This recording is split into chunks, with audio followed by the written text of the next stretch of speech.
Hi friends, எல்லாருக்கும் வணக்கம். Welcome back to Lovely Tamil channel. இன்னைக்கு நம்ம பார்க்க போறது நம்ம சேனல் ஆரம்பிச்சதுல இருந்து இருக்கிற ஒரு ரெக்வெஸ்டட் வீடியோ தான்.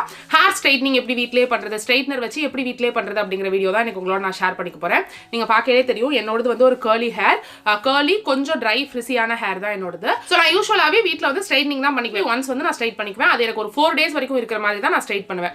சோ நான் அதை எப்படி பண்ணுவேன் அப்படிங்கறத உங்களோட ஷேர் பண்ணிக்க போறேன். நான் யூஸ் பண்ற ஸ்ட்ரைட்னர் வந்து ஐகானிக். So நான் க்ளோஸ் அப் பிக்சர் வந்து ஆட் பண்றேன். 100 ரூபாய்க்கு ஸ்ட்ரைட்னர் வாங்கலாமா அப்படிலாம் கேப்பீங்க. டூல்ஸ் பொறுத்த வரைக்கும் எப்பயுமே கொஞ்சம் அது ஸ்பெண்ட் பண்றதுனா ஒரு அட்லீஸ்ட் ஒரு 2000 rupees ஆவது ஸ்பெண்ட் பண்ணி Philips அந்த மாதிரி ஒரு நல்ல பிராண்டா வாங்கிக்கோங்க. ஸ்ட்ரைட்னிங் பண்ணிருக்கிறது கொஞ்சம் லாங் லாஸ்டிங்காவும் இருக்கும், ஹேருக்கும் வந்து கொஞ்சம் பெனிஃபிட்டா இருக்கும். ரொம்ப சீப் குவாலிட்டி டூல்ஸ் வந்து வாங்காதீங்க. அது எந்த டூலா இருந்தாலுமே சரி அந்த மாதிரி வாங்காதீங்க. சோ நான் யூஸ் பண்றது வந்து ஐகானிக்கோட ப்ரொஃபஷனல் ரேஞ்ச்ல S3 டைட்டானியம் ஸ்ட்ரைட்னர் வந்து யூஸ் பண்றேன். எந்த பிராண்டோட ஹீட் ப்ரொடெக்ஷன் ஸ்ப்ரே வேணாலும் யூஸ் பண்ணிக்கோங்க. ஆனா கண்டிப்பா ஹீட் ப்ரொடெக்ஷன் ஸ்ப்ரே யூஸ் பண்ணுங்க. அண்ட் இந்த ஆலோவேராலாம் ஹீட் ப்ரொடெக்ஷன் ஸ்ப்ரேக்காக யூஸ் பண்ணுவாங்க, அது வந்து ஒர்க் ஆகாது. ஆலோவேரா வந்து ஹேரை சாஃப்ட் பண்ணும். நீங்க ஸ்ட்ரைட் பண்றதுக்கு முன்னாடி அதை அப்ளை பண்ணிட்டு ஸ்ட்ரைட் பண்ணீங்கன்னா கண்டிப்பா உங்களுக்கு ஒரு ஹேர்ல வந்து ஒரு ஸ்மூத்னஸ் இருக்கும். ஸ்ட்ரைட் பண்ண அந்த ட்ரை ஃப்ரிசினஸ் இருக்காது.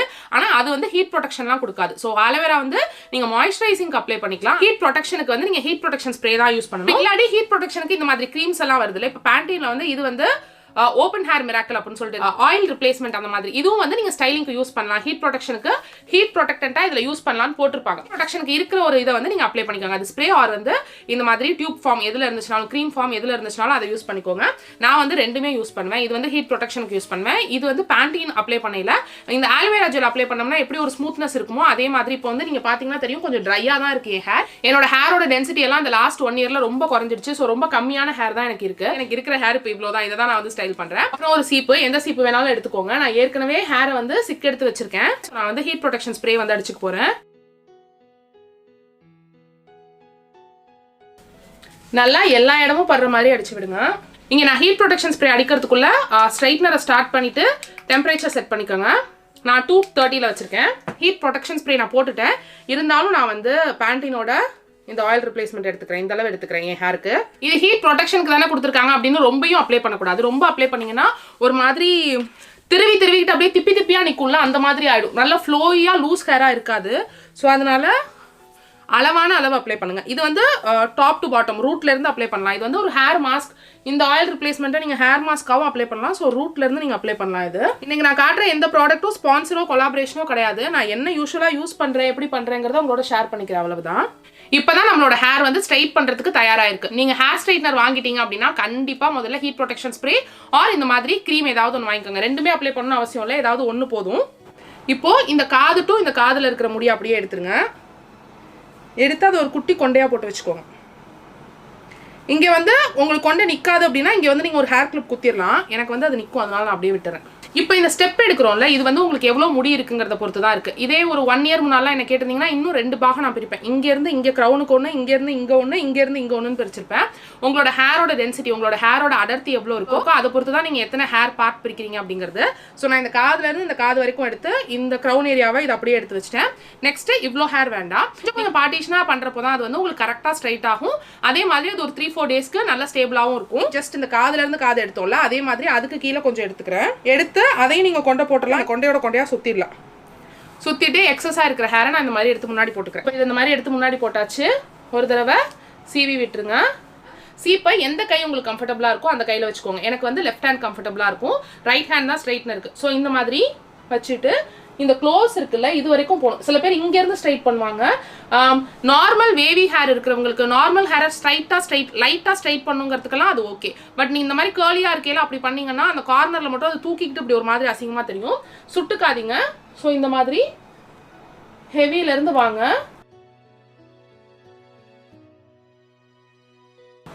திருப்பி இந்த இடத்துல சீப்பு கொண்டு வந்து வச்சிருங்க. புகையெல்லாம் வரதான் செய்யும். ஆக்சுவலாக நீங்கள் ஹீட் ப்ரொடெக்ஷன் ஸ்ப்ரேயோ இல்லைனா வந்து இந்த க்ரீமோ தடவாட்டி ரொம்ப கம்மியான புகை தான் வரும். சில சமயம் புகையே வராது. பட் இதெல்லாம் போட்டிங்கன்னா உங்களுக்கு புகை வரும். உங்களோட ஹேருக்கு எதுவும் இல்லை, பயப்படாதீங்க. அண்ட் இதை வந்து விருட்டுன்னு இழுக்காதீங்க. ஸோ இதை வந்து சக் சக் அப்படி இழுக்காதீங்க. அப்படி இழுத்தீங்கன்னா நீங்கள் நிறைய தடவை புகை வருது. அப்படி இழுத்தீங்கன்னா நீங்கள் நிறைய தடவை பண்ணிக்கிட்டே இருக்கிற மாதிரி இருக்கும். கரெக்டாக சீப்பை வச்சு பொறுமையாக ஸ்டேபிளாக அப்படி இழுத்துட்டு வாங்க. இந்த மாதிரி பண்ணையில ஒரு 2 times to 3 times பண்ணீங்கனாலே உங்களுக்கு மோஸ்ட்லி போதும். இப்போ இந்த சைடு முடிக்கும், இந்த சைடு முடிக்கும், உங்களுக்கு டிஃபரன்ஸ் தெரியும். ஸோ இது வந்து நல்லா நீளமாக இருக்குது, சில்கி சாஃப்டாக இருக்குது. இது வந்து சுருண்டு போய் கொஞ்சம் ட்ரையாக இருக்குது. ஒன்ஸ் இப்படி 2 சைட் போட்டு ஸ்ட்ரைட் பண்ணதுக்கப்புறம் இது 2ஐயும் எடுத்துக்காங்க. இதாக தான் நம்ம வந்து பார்ட்டிஷன் எடுத்துருக்கோம். ஸோ சின்ன சின்னதாக எடுக்கையில அடியிலையும் நல்லா வரும். ஸோ இந்த ஃபஸ்ட்டு ஒரு 2-3 அடுக்கு மட்டும் இப்படி அடியிலையும் பண்ணி விட்டுருங்க. ஸோ நடுவில் இருக்கிற ஏதாவது ஒரு 2 முடி உங்களுக்கு ஸ்ட்ரைட் ஆகாமல் இருந்துச்சுன்னா அதுவும் ஸ்ட்ரைட் ஆகிடும். நான் பேசிக்கிட்டே இருந்தது ஒரு 20 மினிட்ஸ் மேலே இருந்துச்சு ஃப்ரெண்ட்ஸ். அதனால நான் இப்படி வாய்ஸ் ஓவர் கொடுத்துட்றேன். ஃபஸ்ட்டு அது 2ஐயும் முடிச்சதுக்கப்புறம் நெக்ஸ்ட் நம்ம வந்து அந்த காதுக்கு பின்னாடி இருக்கிற ஒரு லேயர் வந்து நம்ம எடுத்து வச்சிருந்தோம்ல, அதை எடுத்து அதையும் இதே மாதிரி 2ஆக பிரிச்சுக்கோங்க. 2ஆக பிரிச்சுட்டு ஜஸ்ட் அதே தான் சேம் ரொட்டீன் தான். சீப்பா அடியில் கொடுத்து ஒரு பொறுமையாக இழுத்துட்டு வரணும். ஒரே இடத்துல ரொம்ப நேரம் வந்து ஸ்ட்ரைட்னரை வச்சிடாதீங்க. பொறுமையாக அது வந்து மூமெண்ட்லேயே இருக்கணும். ஸ்ட்ரைட்னர் வந்து மூமெண்ட்லேயே இருக்கணும். ரொம்ப நேரம் ஒரே இடத்துல இருந்தீங்கன்னா முடி கட் ஆகிடும். ஸோ ஹீட்டாக ஒரே இடத்துக்கு கொடுக்காதீங்க. உங்களுக்கு கீழே வந்து ரொம்ப ஃப்ளாட்டாக இருக்குது, ரொம்ப ஒரு மாதிரி குச்சி மாதிரி தெரியுதுன்னா லைட்டாக இந்த மாதிரி டர்ன் பண்ணி விடுங்க. டர்ன் பண்ணி விட்டிங்கன்னா கீழே வந்து உங்களுக்கு கொஞ்சம் வால்யூம் கிடைக்கிற மாதிரி இருக்கும். அதே மாதிரி பின்னாடி இப்போ எனக்கெல்லாம் வந்து டென்சிட்டி ரொம்ப கம்மியாக இருக்குது. அப்போ நான் என்ன பண்ணுவேன்னா இந்த இடத்துல ரூட் கிட்ட வெளியில் பார்க்குற மாதிரி நீங்கள் கொஞ்சம் லிஃப்ட் பண்ணி விட்டிங்கன்னா உங்களுக்கு அங்கேயும் வந்து உங்களுக்கு லிஃப்டிங் ஜாஸ்தி இருக்கிற மாதிரி இருக்கும். ஸோ இதெல்லாம் ஒரு குட்டி குட்டி ட்ரிப்பாக செஞ்சிங்கன்னா உங்களுக்கு முடி கம்மியாக இருக்கிறப்ப கூட முடி வந்து நல்லா அடர்த்தியாக இருக்கிற மாதிரி இருக்கும். நெக்ஸ்ட்டு க்ரௌன் ஏரியா நம்ம மேலே எடுத்து வச்சுருந்தோம்ல அதை எடுத்துக்கோங்க. இதை வந்து நான் 2 விதமாக உங்களுக்கு ஸ்ட்ரைட் பண்ணி காட்டுறேன். ஒன்று சைட் பை சைடு இப்போ நான் எடுக்கிறேன்ல இந்த மாதிரி, இன்னொன்று ஃப்ரண்ட்டில் எப்படி பண்ணுறது 2ம் காட்டுறேன். ஸோ இதை வந்து சைடில் அப்படியே எடுத்து நீங்கள் வந்து ஸ்ட்ரைட் பண்ண வேண்டியதான். ஒரு 2 டைம்ஸ் நீங்கள் ஸ்ட்ரைட் பண்ணுறீங்க உங்கள் ஹேர்னா 3ஆவது தடவை உங்களுக்கு எது கம்ஃபர்டபுளாக இருக்குன்னு தெரிஞ்சிடும். நான் பண்ணுற மெத்தட்லேயே நீங்கள் பண்ணணும்னு அவசியம் இல்லை. எல்லா முடிக்கும் உங்களோட ஹீட் ப்ரொடெக்ஷன் ஸ்ப்ரே ஆர் வந்து அந்த க்ரீம் போயிருக்கணும். எல்லா முடிக்கும் உங்களோட ஸ்ட்ரைட்னர் வந்து யூஸ் பண்ணியிருக்கணும். அவ்வளவுதான் அதில் இருக்கிறது. அது நீங்கள் எந்த வகையில் உங்களுக்கு வாகு கரெக்டாக இருக்கோ அந்த மாதிரி பண்ணலாம் நீங்கள். ஸோ இதை வந்து நான் சைடாக எடுக்கிறேன். நீங்கள் பார்த்தீங்கன்னா சைடாக எடுத்து ஒரு முடியும் விடாமல் கொஞ்சம் கொஞ்சமாக எடுத்து அயன் பண்ணுறேன். எவ்வளோக்கு எவ்வளோ நீங்கள் கொஞ்சம் முடியாக எடுத்து அயன் பண்ணுறீங்களோ அவ்வளோக்கு அவ்வளோ அது வந்து ஒரு 4-5 டேஸ் இருக்கும். இப்போ எனக்கு வந்து இதை நான் திருப்பி ஹேர் வாஷ் பண்ணுற வரைக்கும் என்னோட ஒரிஜினல் ஹேர் அளவுக்கு கேர்லியாக எனக்கு ஆகவே ஆகாது. ஸோ இப்போ நீங்கள் பார்த்தீங்கன்னா ஒரு சைட்லேருந்து இந்த காதுலேருந்து இந்த காதுக்கு போகிற மாதிரி ஒரு சைட்லேருந்து எடுக்கிறேன். பேபி ஹேர்ஸ்க்குலாம் நல்லா கான்சென்ட்ரேட் பண்ணி இது பண்ணுங்கள். இல்லாட்டி அதுதான் ஏன்னா முன்னாடி வந்து நமக்கு சுருண்டுக்கும். ஸோ அதுக்கு வந்து பேபி ஹேர்ஸை அது எந்த இதில் ஃப்ளாட்டாக நீங்கள் விடணும்னு நினைக்கிறீங்களோ அந்த மாதிரியே வந்து ஸ்ட்ரைட் பண்ணி விடுங்க. ஸோ தின் லேயராக தான் நான் எடுத்திருக்கேன். ஸோ தின் லேயராக எடுத்து இந்த மாதிரி நான் ஸ்ட்ரைட் பண்ணியிருக்கேன். ஸோ இதே வந்து இந்த சைடு நான் ஸ்ட்ரைட் பண்ணையில் வந்து உங்களுக்கு இந்த டாப்லேருந்து எடுக்கிற மாதிரி பண்ண போகிறேன். ஸோ அந்த சைட் ஃபுல்லாக ஸ்ட்ரைட் பண்ணியாச்சு. இந்த சைட் ஸ்ட்ரைட் பண்ணுறப்போ இப்போ நம்ம ஃப்ரண்ட் பஃப் வச்சோம்னா இந்த மாதிரி வைப்போம். அப்போ நீங்கள் ஃப்ரண்ட் பஃப்லாம் வைக்க போகிறீங்கன்னா இந்த மாதிரி ஸ்ட்ரைட் பண்ணுறது வந்து உங்களுக்கு இன்னும் நிறைய வால்யூம் கொடுக்கும். ஸோ மேலேருந்து கீழே மாதிரி நான் வந்து உங்களுக்கு ஸ்ட்ரைட் பண்ணி காட்டுறேன். இப்போ இந்த சைடு வந்து சைட்லேருந்து வந்தோம், இதில் பின்னாடியிலேருந்து முன்னாடி வரும். இந்த சைட்லேருந்து இந்த சைட் பின்னாடிலேருந்து முன்னாடி அகெயின் அதே தான். உங்களுக்கு சீப் கம்ஃபர்டபுளாக இருக்குன்னா சீப்பு வச்சுக்கோங்க. கை சுடும். அதே மாதிரி தனித்தனி முடியாக சிக்கலாமல் வருங்கிறதுக்காக நம்ம சீப்பு வச்சுக்கிறோம். எனக்கு கை ரொம்ப கம்ஃபர்டபுளாக இருக்கும். ஸோ அதனால் நான் கை வச்சே பண்ணிடுறேன். இதே மாதிரி வரிசையாக நீங்கள் வந்து இருக்கிற கேப் ஃபுல்லாக வந்து பண்ணிக்கிட்டே வர வேண்டியதான்.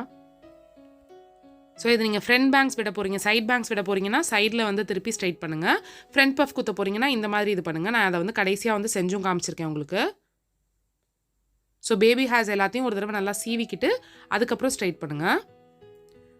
ஒரு 3 டைம்ஸ் கொடுத்தீங்கன்னா போதும், அதுவே உங்களுக்கு கரெக்டாக இருக்கும். அவ்வளவுதான். ரொம்ப சிம்பிளாக ஈஸியாக வந்து உங்களுக்கு ஒரு 10 to 15 மினிட்ஸில் முடிஞ்சிடும். இப்போ வந்து ஃபுல்லாக ஸ்ட்ரைட் பண்ணி முடிச்சாச்சு. இதை நீங்கள் எந்த மாதிரி பார்ட்டிஷன் எடுக்கிறீங்க? இப்போ நான் வந்து இப்படி பார்ட்டிஷன் எடுக்க போகிறேன், லூஸ் ஹேர் விட போகிறேன், இப்படி பார்ட்டிஷன் எடுக்க போகிறேன் அப்படின்னா இந்த மாதிரி எடுக்க போகிறேன்னா இந்த சைட் ஹேர் எல்லாம் ஒரு தடவை நல்லா பண்ணிக்கோங்க. அடியில் ட்விஸ்ட் வேணும்னா ட்விஸ்ட் கொடுத்துக்கோங்க. ஓப்பனப்பாக வேணும், நல்லா இதாக வேணும்னா இந்த சைடு வந்து லைட்டாக எடுத்து ஸோ இப்படி கொடுத்துக்கோங்க. இப்படி கொடுத்துட்டு நீங்கள் பார்த்தீங்கனாலே ஒரு நல்ல பவுன்சி இருக்கும், ஒரு நல்ல பவுன்ஸ்னஸ் இருக்கும். இல்லை நான் வந்து ஹேரை பின் பண்ண போகிறேன், நல்லா எடுத்து பஃப் பண்ண போகிறேன் அப்படின்னா ஸோ ஃப்ரண்ட் ஹேரை கொஞ்சம் தள்ளி ரூட் கிட்ட எந்த அளவு ஹாஃப் பஃப் ஃபுல் பஃபான்னு ரூட் கிட்ட வந்து நான் லிஃப்ட் பண்ணி விடுவேன். ரூட் விட்டு தள்ளி கொஞ்சம் இந்த மாதிரி லிஃப்ட் பண்ணி விடுங்க. ஸோ